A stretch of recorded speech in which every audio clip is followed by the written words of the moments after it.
तो क्या हाल है दोस्तों। आज मैं फिर आपके सामने एक और टॉपिक लेकर के आया हूं जिस पर काफ़ी दिनों से मैं सोच रहा था कि आप लोगों से थोड़ी बात की जाए।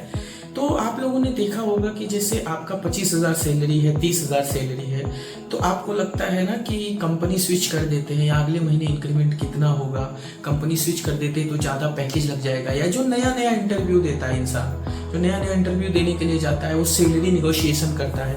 आज का टॉपिक इसी सैलरी निगोशिएशन के बारे में है कि सैलरी निगोशिएशंस होती क्या है और कैसे हम लोग अपनी जो हमारी डिजायर सैलरी होती है वो हम कैसे अचीव कर सकते हैं उस डिजायर्ड अमाउंट तक। तो उस पर आज बात करेंगे, वीडियो में एंड तक बने रहिएगा। और हाँ दोस्तों, स्टार्ट करने से पहले एक बात और बोलूंगा, अगर आप लोग वीडियो देखते हो तो एडिटिंग थोड़ी खराब हो सकती है वीडियो की, बट वीडियो को पूरा देखो, कंटेंट बहुत अच्छा मिलेगा आपको। तो अगर आपको वीडियो पसंद आती है लाइक करिए, चैनल सब्सक्राइब करके सपोर्ट करिए। चलिए तब अब अपने टॉपिक पर आते हैं और वीडियो स्टार्ट करते हैं। अब यहाँ ये समझते हैं ना कि देखिए, एक सिनेरियो मैं देता हूँ आप लोगों को कि एक ही कंपनी, एक ही इंटरव्यू, बस कैंडिडेट्स मान लो दो अलग अलग है और उन दो कैंडिडेट का एक्सपीरियंस भी ऑलमोस्ट सेम है। पर होता क्या है, एक को लगता है 8 लाख का पैकेज और एक को लगता है 12 लाख का पैकेज। क्या रीजन है इसके पीछे? एचआर क्या कोई पर्सनल रीजन से किसी को ज्यादा सैलरी देता है, या उसको पसंद आ गया इसलिए ज्यादा सैलरी देता है, या फिर इस सैलरी निगोशिएशंस के पीछे कोई सिस्टम है? तो दोस्तों आज यही सिस्टम हम समझने की कोशिश करेंगे कि कोई भी कंपनी आपको ऑफर लेटर देते टाइम जो सैलरी डिस्कशन होता है उसमें क्या क्या चीजें देखती है, क्या क्या फैक्टर्स होते हैं उसमें। चलिए अब समझते हैं इसको मैं आपको एक स्टोरी से समझाता हूँ। देखिए, दो दोस्त हैं, रोहित और मोहित। रोहित और मोहित एक ही कंपनी में इंटरव्यू देने जाते हैं। दोनों का ऑलमोस्ट एक्सपीरियंस भी सेम है, टेक्निकल नॉलेज भी दोनों का सेम है, स्किल्स भी 99% सेम है। पर होता क्या है, जब दोनों इंटरव्यू देते हैं, एक साथ तो देंगे नहीं, अलग अलग देते हैं, दोनों को ऑफर लेटर मिलती है, बट रोहित को मिलते 8 लाख और मोहित को मिलते 12 लाख। आखिर इसका डिफरेंस क्यों है? यहां पे आता है हमारा पॉइंट नंबर 1, बजट। कोई भी कंपनी अपने एम्प्लॉय के रोल का, जो आपका डिजिग्नेशन होता है, जो पोस्ट्स होती है ना, उसके लिए ना एक सैलरी पहले से ही एक सैलरी स्लैब डिसाइड करके रखती है कि इस पोस्ट पे है तो मिनिमम कितना देना है, मैक्सिमम कितना देना है। एग्जांपल के लिए, अगर किसी कंपनी में एक एपीएम है तो एपीएम का एक नॉर्मल सा सेट किया जाएगा सैलरी स्लैब कि उसका पर एनम पैकेज कितना होना चाहिए। वो मिनिमम 8 लाख हो सकता है, मैक्सिमम 12 लाख भी हो सकता है। और जो हमारा एचआर है, जब वो आपसे इंटरव्यू लेता है या जो भी इंटरव्यूअर आपसे इंटरव्यू लेता है, तो उसको पहले से पता होता है कि मैं जिस पोस्ट के लिए इंटरव्यू ले रहा हूं उसमें मेरे कंपनी का बजट कितना है, मेरे कंपनी का सैलरी स्लैब कितना है, किसके अंदर मुझे खेलना है। तो वो मिनिमम 8 लाख से मैक्सिमम 12 लाख, इनके बीच में ही खेलेगा कैंडिडेट से। अब यहीं पे आता है हमारा point number 2, current salary reference. कई कंपनी ऐसी होती है जो आपसे, हमेशा आप इंटरव्यू देने जाते होंगे तो आपसे पूछा जाता होगा ना कि लास्ट मंथ की सैलरी स्लिप या 3 मंथ की सैलरी स्लिप मुझे प्रोवाइड करिए, आपको वहां पे कितना मिल रहा है, आपकी सीटीसी कितना है। तो कई कंपनीज आपके करंट सीटीसी को, आपके सैलरी को ही रेफरेंस बना के फिर आपसे गेम खेलना चालू करती है। भले ही उस कंपनी में जिस पोस्ट के लिए आप जा रहे हैं उसका सैलरी स्लैब हाई भी हो, बट वो जब आपका करंट सैलरी पूछती है तो उसी के थ्रू नेगोशिएट करती है।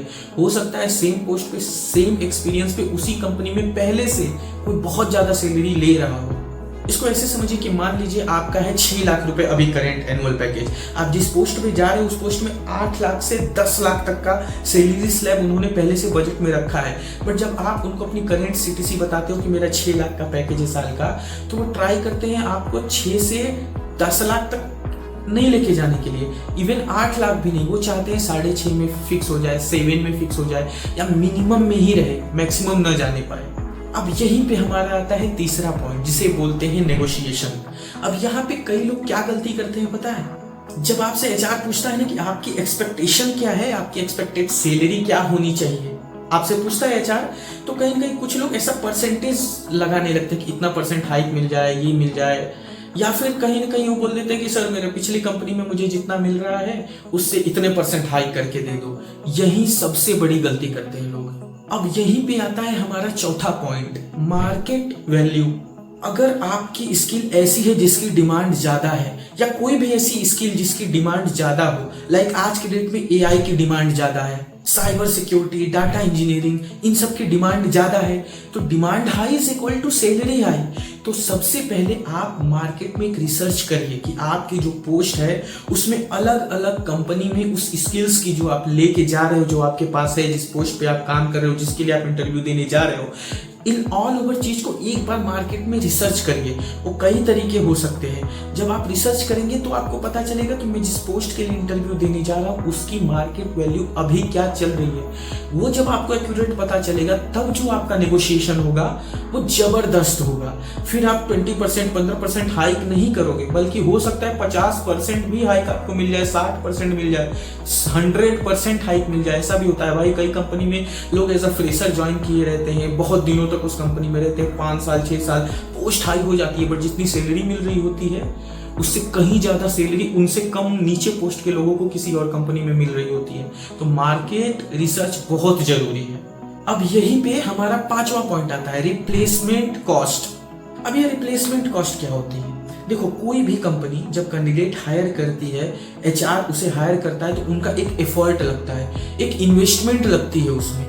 वो करने के टाइम जब कोई भी कैंडिडेट आके इंटरव्यू देता है तो कहीं ना कहीं वहाँ ये भी देखा जा सकता है कि इसके पास जो स्किल्स है, अगर मैंने इसको हायर किया, इसने 1 साल काम किया और सारी चीज़ें सही की और एक्सपीरियंस इसका बढ़ा, तो इसकी रिप्लेसमेंट कॉस्ट मुझे आने वाले 6 महीने में छोड़ के गया तो कितनी पड़ेगी, ये भी नोटिस की जाती है। आपके पास जितनी ज़्यादा स्किल्स अच्छी रहेगी उतनी आपकी रिप्लेसमेंट कॉस्ट ज़्यादा रहेगी। जितनी यूनिक स्किल उतना अच्छा बार्गेनिंग पावर आपके पास रहेगा। अब इसी से जुड़ता है हमारा अगला पॉइंट, हमारा 6वां पॉइंट, इंटरनल सैलरी बैलेंस।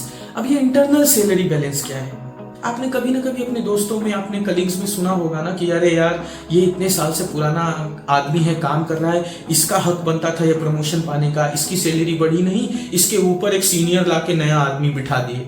लोग बोलते हैं ना कि अरे यार, मैं 5 साल से 10 साल से कर रहा हूँ, इस कंपनी के लिए इतना लॉयल हूँ, लेकिन कोई नया बंदा को मेरे से ज्यादा सैलरी देके मेरा सीनियर बना दिया, ये पोस्ट मेरा था, प्रमोशन मेरी होने वाली थी, उन्होंने नया आदमी हायर कर लिया।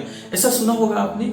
फिर ये भी सुना होगा कि लोग आपस में सैलरी की बातें करते हैं कि अरे यार, मैं भी तो उससे उतना काम कर रहा हूँ, उसके जितना काम कर रहा हूँ, उसे तो मेरे जितना पता भी नहीं, एक्सपीरियंस भी नहीं है, स्किल्स भी नहीं है, उसकी सैलरी ज्यादा क्यों है। तो कंपनी कहीं ना कहीं ये इंटरनल सैलरी बैलेंस जिसे बोलते हैं, इसका यही मतलब होता है कि इन लोगों को भी ध्यान में रखती है कि कौन ऐसे कंपनी में लोग हैं जो बहुत इंपॉर्टेंट भी हैं, उनका रिप्लेसमेंट कॉस्ट ज्यादा हो सकता है।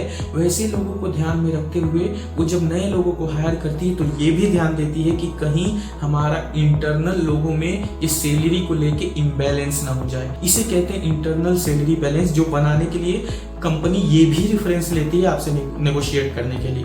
दोस्तों, ये मैंने 6 पॉइंट्स बताए हैं। अगर इन 6 पॉइंट्स में कहीं भी आप मुझसे डिफर करते हो, आप मुझसे एग्री नहीं करते हो, तो आप मुझे कमेंट करके जरूर बता सकते हो कि आपका ओपिनियन इस पे क्या है। मुझे लगता है ये 6 पॉइंट काफी इंपॉर्टेंट हो सकते हैं। जो लोग इन 6 पॉइंट्स को समझ गए वो नेगोशिएशन में तो मास्टर हो जाएंगे।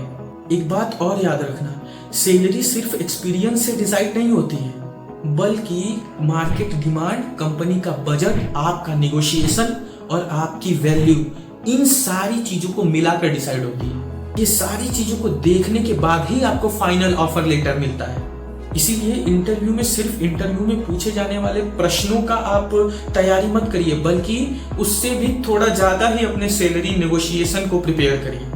तो दोस्तों, ये थे मेरे विचार, ये थी मेरी बात जो मैंने आज आप लोगों से कही है। कुछ पॉइंट्स भी दिए हैं। पसंद आए वीडियो, यहाँ तक देख ली तो लाइक जरूर करिए, चैनल को सपोर्ट करिए, सब्सक्राइब करिए, मोटिवेशन दीजिए और भी अच्छी वीडियोस बनाने के लिए।